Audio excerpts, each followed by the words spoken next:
All right, so we are going live. We're going to break down a new study from researchers at Stanford, finding that the pace of biologic aging is not linear. There are two distinct time points at 44 and at 60 where the pace of biologic aging accelerates. I want to welcome you all back. It's Mike Meltzer. Grateful that you were here. The study that we're going to break down here is, I'm going to move this little piece here so you can see this a little bit bigger. A little bit better. Okay, hold on. How's everyone doing tonight? Thank you for joining live. Summer is winding down, which is pretty crazy. Okay, so this was a piece that was published in Nature Aging. The title of the paper that we're going to dive into tonight, and let me know if you can hear me okay. Just want to check one thing on my settings. I was actually using an old computer last week and the live stopped halfway through, which is really frustrating. So the title of the paper that we're going to break down today is Nonlinear Dynamics of Multi-Omics Profiles During Human Aging. Now, what was unique about this is 108 subjects were tracked for, on the low end, 1.7 years, on the high end, up to 7 years.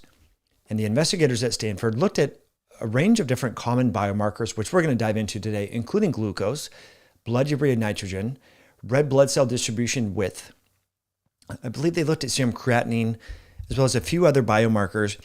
And they also looked at metabolomics and various other aspects of epigenetic aging.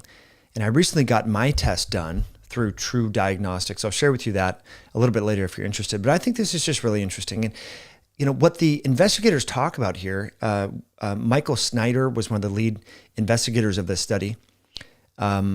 What they talked about here was just how aging is non-linear.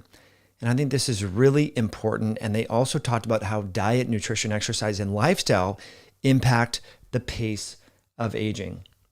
Okay, so we have some folks on here. If you're enjoying the content, hit that like button. Let me know what you think. So far, we're going to dive into this study. I just want to check in and make sure that we're good to go. Okay, you can hear and see me clearly. Wow. Last week we got kicked off twice on the live, which was really unfortunate. Okay. So this paper, again, really interesting. And we're going to dive into some of the figures here. I'm going to share with you some of the figures shortly. I just think this is incredibly fascinating. So essentially what these investigators did, and you've probably seen the reports, this came out Thursday of last week, the nonlinear changes in pace of aging and proxies of aging. They looked at metabolomics, proteomics, transcriptomics, cytokine profiles, oral microbiome changes, as well as lipidomics. And I think this is interesting because what you start to see is when people don't take care of themselves, particularly around 40, that's when you start to notice changes in their hair, skin, their brain, their behavior. And also you start to see a pronounced increase in age-related diseases such as cardiovascular disease around age 40 as well as after 60. And that's exactly what these investigators found in this particular paper. So let's get into what I think is interesting. And this is the screenshots that I'm going to be sharing on a full deep dive video. There's actually so many aspects of this paper that I don't know that we can explore every aspect of it tonight. But I do just want to share with you the fact that glucose levels were nonlinear. I think this is really interesting. So I want to get into these biomarkers because I thought this part was just incredibly fascinating. So let me see here. Go here. Let's see here. And any live questions that you guys have, let me know. I guess one question that comes up is, should you test your pace of biologic aging? I think this is interesting to look at. One of the tools that I have no financial affiliation with is through a company called True Diagnostics, and they look at your Dunedin pace of methylation aging. It's called the Dunedin POAM score. And I think that's a really good test that some people should be doing, especially over the age of 40, just to see if your pace of aging is accelerated. I recently did mine. It was like 0.72 or something like that. And they also look at your telomeres. They look at a few other related biomarkers, which I think is quite interesting. But in this study, there was 108 participants between the ages of 25 and 75. And they looked at changes in metabolomics, proteomics, transcriptomics, as well as common biomarkers. And What I think is interesting is there was a increase in glucose over time, and that's not surprising. We've heard that and we've talked about that before, how glucose shifts over time, especially as you get older, your blood glucose tends to rise. And that's why I recommend supporting metabolic health as you get older. There's all sorts of ways to do that, making sure that you're not over consuming energy, that you're consuming carbohydrates that match your energy output. If you're sedentary all day, you do not need to be eating bread, pasta, rice, and noodles, and crackers, and pastries, and bagels, okay? If you're doing a lot of sedentary activity, you don't need all that excess energy. If you're running all the time, if you're hiking all the time, lifting weights, doing CrossFit, you're gardening, you're a construction worker, you do roofs, you're really busy, of course, you're going to metabolize those carbohydrates during your day-to-day activities and your exercise. And so what this paper found is that as people got older, generally speaking, their blood glucose changed and it started to increase over time. And that's not new to us. We know that. They also noted changes in alcohol tolerance as well as caffeine tolerance. Now, some of you have probably figured that out, and that's why I don't drink anymore. Over 40, you just do not handle alcohol that well. And so they found that around 40, there is a statistically significant change in metabolomics and proteomics linked with both caffeine and alcohol consumption. So maybe when you were younger, you could go out and have a Red Bull and Jägermeister, right, at a party or something and fall asleep just fine. But as you get older, your ability to tolerate and metabolize caffeine actually diminishes. They also found that aspects with just overall lipid metabolism changed as individuals got older. But I think the most important point here is that aging is nonlinear. And I think that's important. And also we know that aging is modifiable. And so these are the major takeaways for me from this particular study, which I think, again, we're going to do a deeper dive and break down into some of the aspects later, maybe not totally relevant for a live video. But, we've heard over the years, I had mentors back in the early 2000s that told me between 60 and 70, that's tough. That's a tough transition. And so I think for many of us, we should be preparing for that with our lifestyle now, with lifting weights, prioritizing sleep, stress reduction strategies, protein. As you get older, you need more protein to stimulate muscle protein synthesis. Seeing a lot of chats coming here, friends. Thank you for being here. If you're enjoying the content, hit that like button. I'm going to pop out the chat here so that we can talk about a few other things. So I'm going to pop out the chat and get your live questions. Okay. We have Anthony from Ohio. We have Swad from Reno, Tahoe. So you're on the Nevada side. My family has a place in that they share on South Lake. So I quite like South Lake. Okay. Michelle says, I can vouch for this. And so, it was interesting in this paper, women go through a change more pronounced between 30 and 50. So that was interesting. So we'll talk a little bit more about that later. Great practical question here. If someone got the thingy in 2021, can they recover? Yeah, I think you can recover. Supporting yourself with NAC, with glycine, with exercise. Some people talk about quercetin, bromelain, things like that. So there's a lot of interesting videos circulating on that topic, but I think it just really means that you need to prioritize cardiovascular health as well as detoxification. So that's one thing. Nicholas has a good comment I want to read for you all. This was an interesting study. Lots of people in my life, when I noticed a change around 60, especially those who didn't pay attention to their health or drink alcohol more than they should. Yeah, so we definitely, I've noticed that too. It looks like I'm getting a little bit blown out here. So what I'm going to do is just change one thing. Hey, all. All right, so I'm going to change this. The sun keeps changing. Okay, we are back. All right. As you can tell, the sunlight keeps changing here, and that gets a little spicy. Okay. The Fulcrum says, I've always done a lot of phase 2 cardio in my 30s and high intensity training before I had a name. I'll be 70 in January, still cycle, hiking daily and all that, and cross country skiing. Cross country skiing is such an amazing workout. I wish more people would cross country ski. It's such an effective exercise, full body exercise for your core, for your back, for your legs. Cross country skiing is absolutely amazing. I've seen people when I'm out cross country skiing in their 70s and 80s, and they are aging just really, really well. So if you can get some cross country skis and get out there this winter, I would strongly encourage that. Okay, do you get immediately weaker at 60?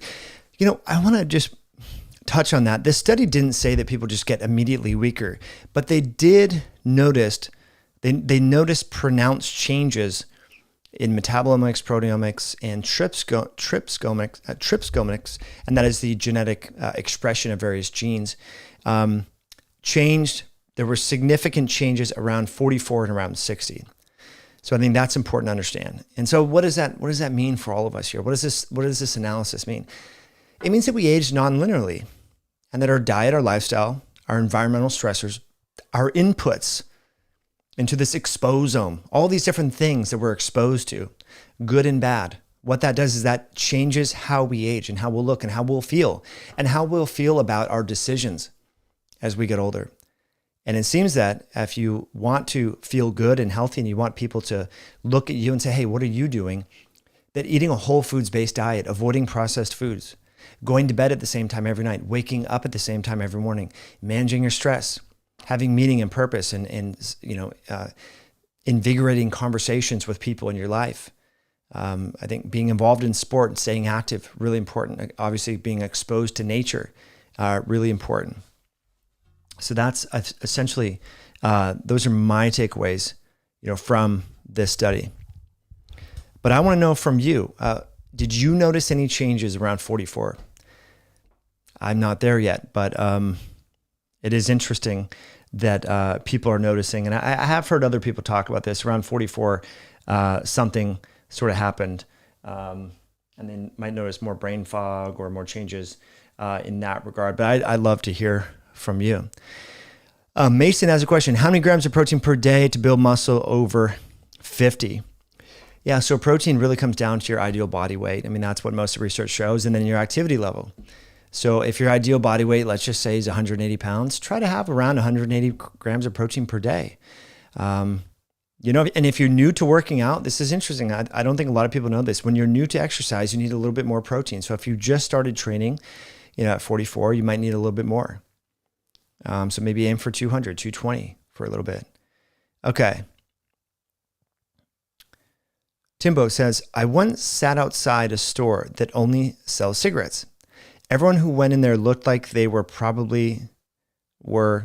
just didn't look healthy. Yeah. I see that to be true all the time. I mean, I normally shop at like natural food stores and like organic grocery stores, if you will, local food stores. And if I have to go to like a Safeway or like a Walmart, you can just see the people, they generally don't look all that good. So it's really quite telling that the choices that we make, these small choices, what to eat, what to snack on, the types of milk, the types of eggs, the types of cookies, whatever types of protein that we have, that impacts how you look as you get older. I think, intuitively, like many of us know this, but we now have a study finding this. Okay, any questions, guys? Bring them on in. I appreciate all these. I'm going through these as fast as I can. The OptiSpan podcast with Matt Kaeberlein. Hey there. All right. So I don't know if this is Nicholas or Matt, but appreciate you being here. We just did a collaboration with Nicholas and Matt, so excited to post that actually next week. Okay. We have folks that are 36 on here, folks in their 60s. Yeah, and we all kind of intuitively know this. When we see people that have been exercising, I'm sorry that the light keeps changing on me. That's why I'm adjusting my blinds so I don't get too dark on you. When we see people who eat real food and exercise and have good relationships and good marriages and productive lives, they just age so much better. And I think this is what this study really wasn't powered to assess, is how lifestyle impacts this pace of aging. But many of us intuitively know this, as individuals get older, especially if they don't take care of themselves, they're going to age not as gracefully now. Some of us have bad luck, bad genes, things like that. But of course, we control the inputs that affect the way the genes are expressed and read. Okay. All right. How long do you need to fast to reset mast cells? That's a good question. So your immune system cells, there is a flux of autophagy. I think the best way to reset the immune system is with exercise. I do. I know I'm biased with that, but exercise is a great way to purge senescent cells. So I don't know that mast cells are particularly amenable to exercise or fasting, but I know that exercise is one of the best ways to purge senescent cells within the immune system. And so essentially, as we get older, we accumulate more senescent or aged cells within our immune system, and that can contribute to age-related inflammation. It's known as inflammaging, and that can be problematic for a myriad of different conditions, the least of which that you should be concerned about is chronic low-grade smoldering inflammation that can contribute to insulin resistance, contribute to accelerated aging, contribute to joint pain, osteoarthritis, and all that. And so if you're worried about resetting your mast cells, such as maybe you have histamine intolerance or food sensitivities, what I would suggest is just making sure you're getting regular resistance training and some high intensity interval training on board. That's what I would suggest. So no one knows with regard, and to that point, when it comes to what's the optimal duration of fasting, I mean, it really depends on how fit you are. People with a low VO2 max, when they fast for 36 hours, do not have the same degree of autophagy initiation compared to people who are physically fit and fast 36 hours.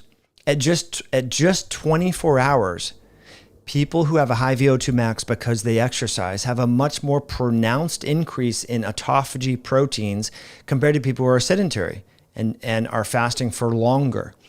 So if you want to, maximize the purported health benefits from fasting, you have to exercise.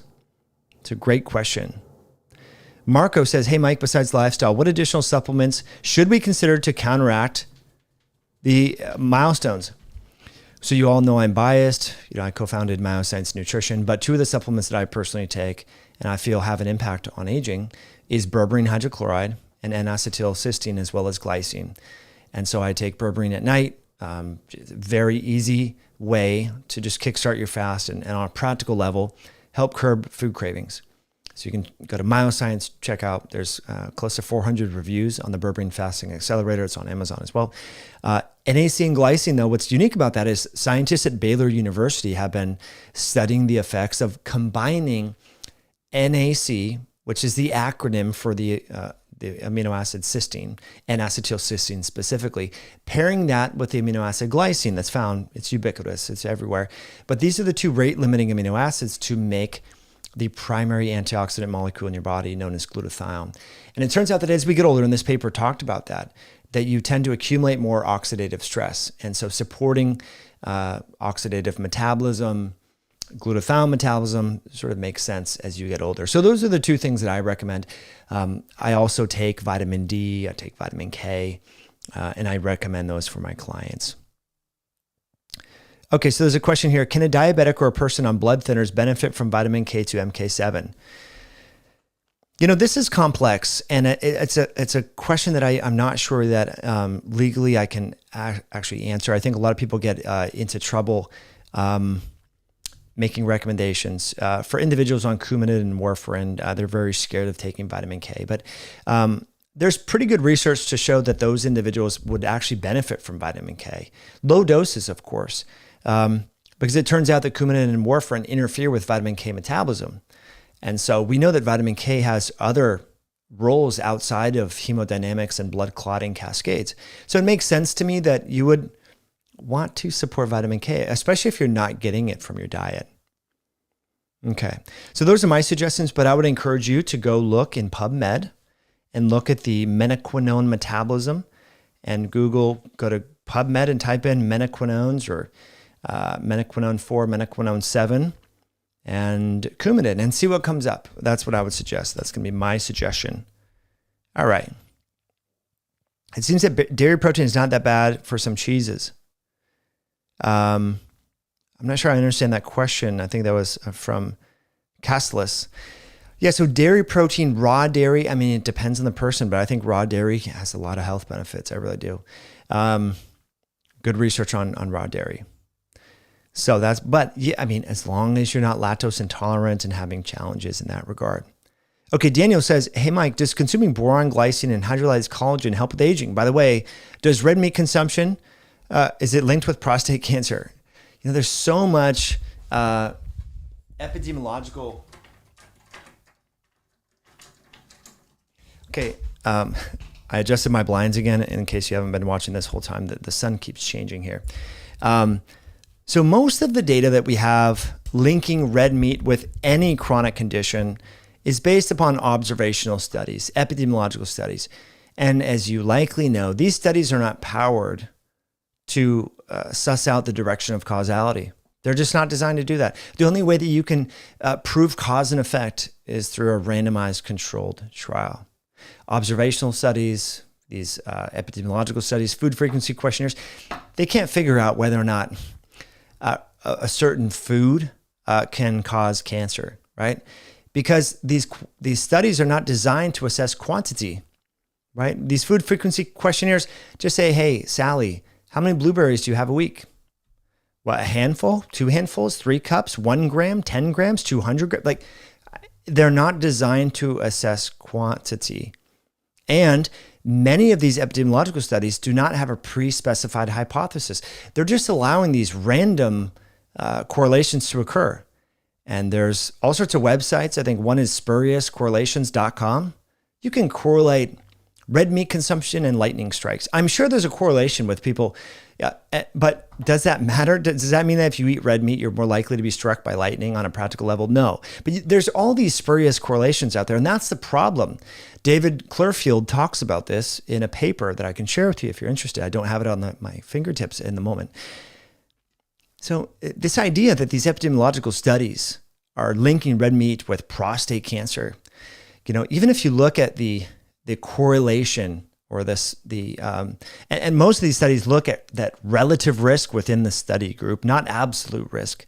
So I think, you know, going back to the question, does red meat cause prostate cancer? There's really no evidence to suggest that red meat causes cancer of any type. Maybe processed red meat, higher consumption of processed red meat would be more associated with risk of prostate cancer, various cancers, possibly. But again, these are just epidemiological studies. Many of these studies, they don't have a pre-specified hypothesis. They're just allowing these, you know, chance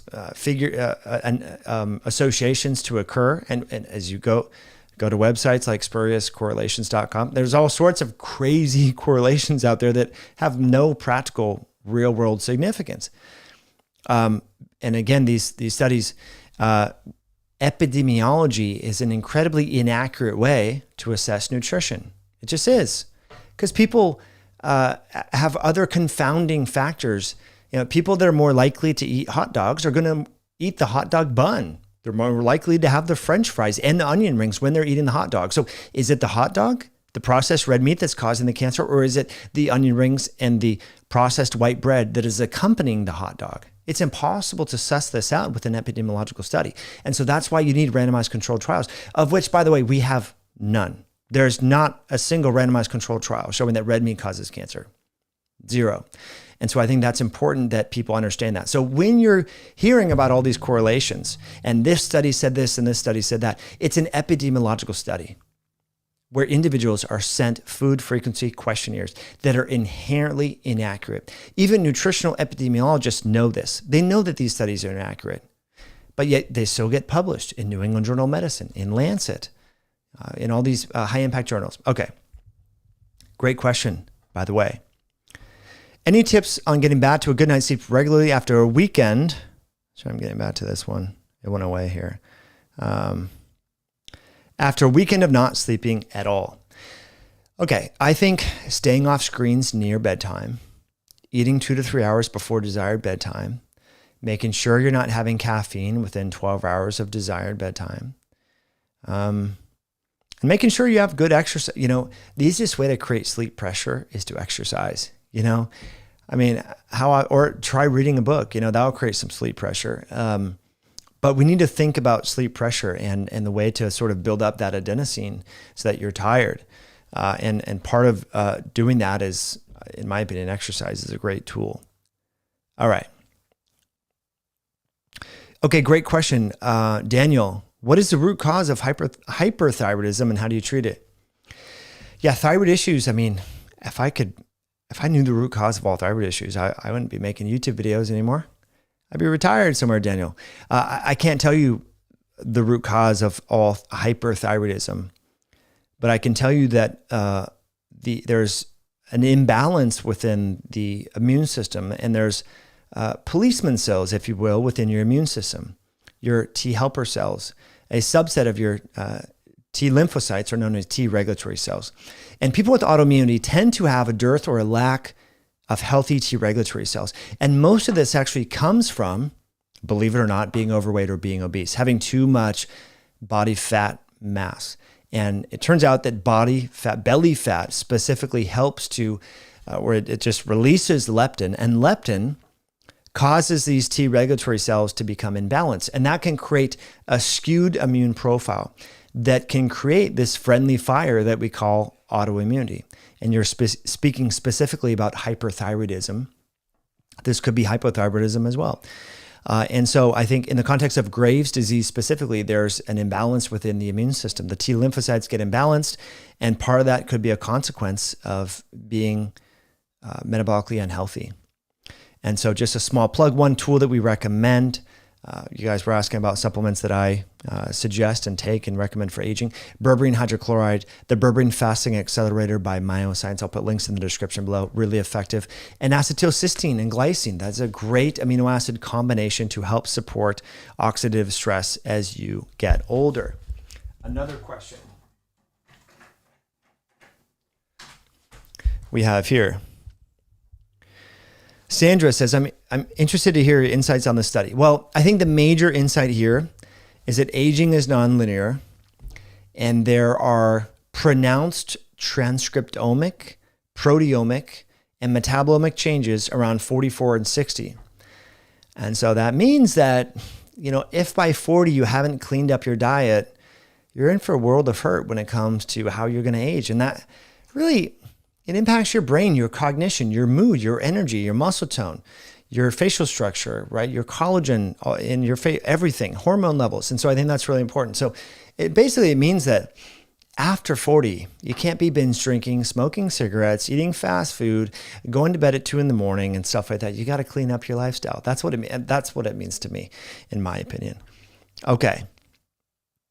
Rose says, oh no, I'm 62. However, I ran 8 miles today and did 50 minutes of Pilates, and she feels wonderful. Rose, it's amazing. I think most people would feel vibrant into their 80s if they did the amount of volume and intensity of exercise that you do, which is fantastic. Okay, great question here. Do you take NAC regularly? I only tried it when I'm sick or drinking or hungover. Yeah, that's a quite, well, you know what? I'm just looking at the research from Baylor University. These investigators did find that 12 weeks of NAC glycine reversed various hallmarks of aging. So I do take it pretty consistently, about 5 days a week. I do.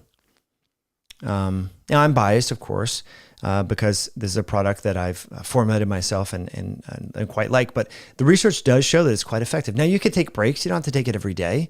But especially when you're sort of burning the candle at both ends with your diet, with your lifestyle, stress, and so forth, that's when you can take it, NAC. Okay. Rose again says, I just finished 6 boxes of your Electrolyte 6. Rose, thank you for that. What's the difference in your sticks and Elements Hydration 6? So you're talking about LMNT. They don't have creatine.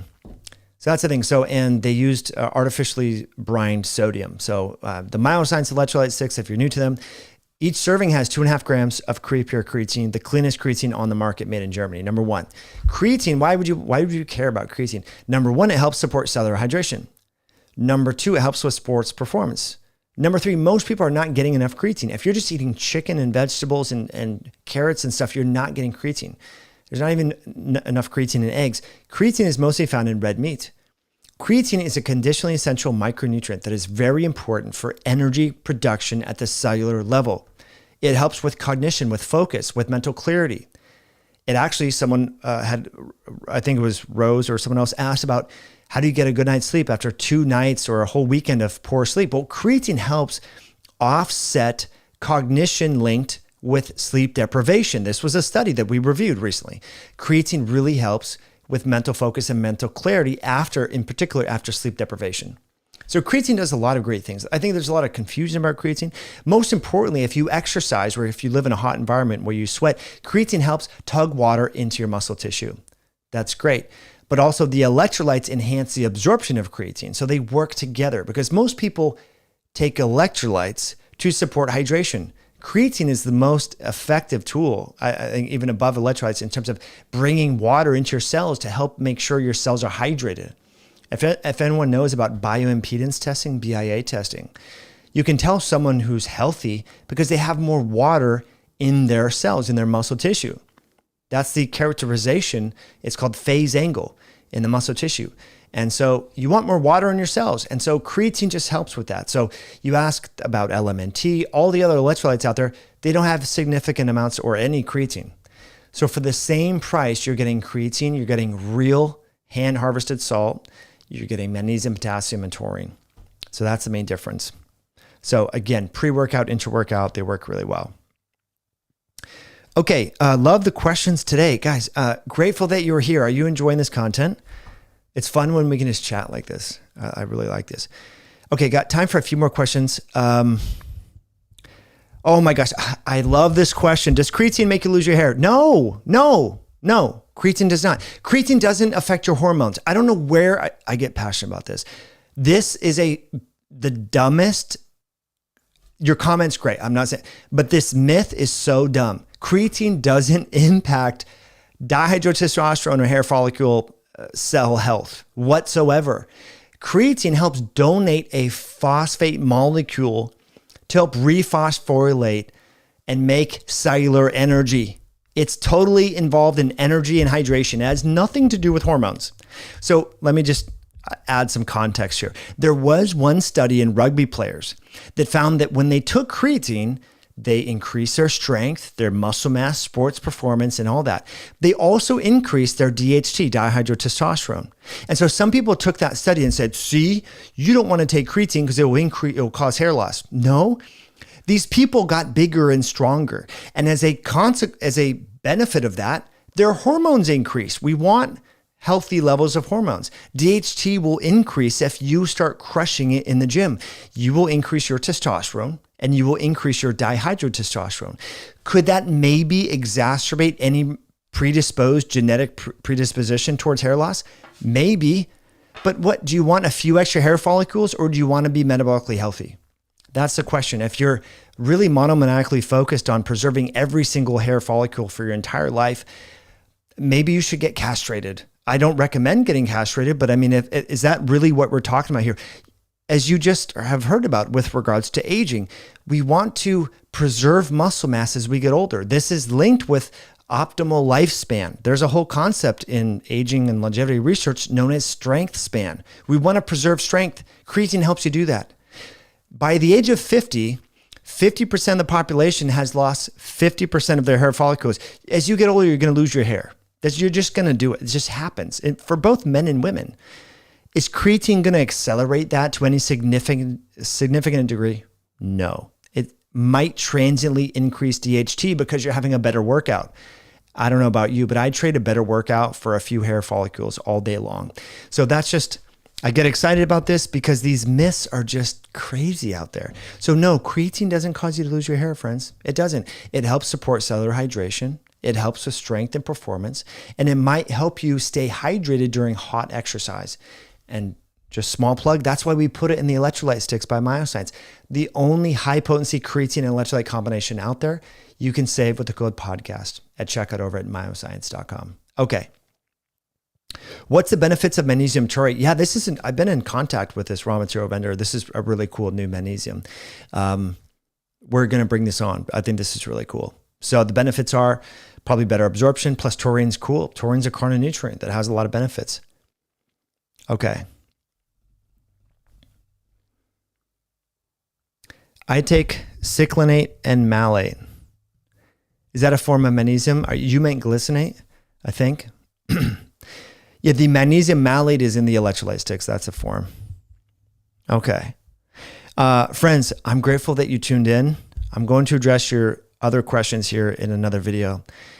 But I'm grateful that you're here. Hopefully you got some value from this conversation. Sorry, I get fired up about the creatine myths and comments about, there's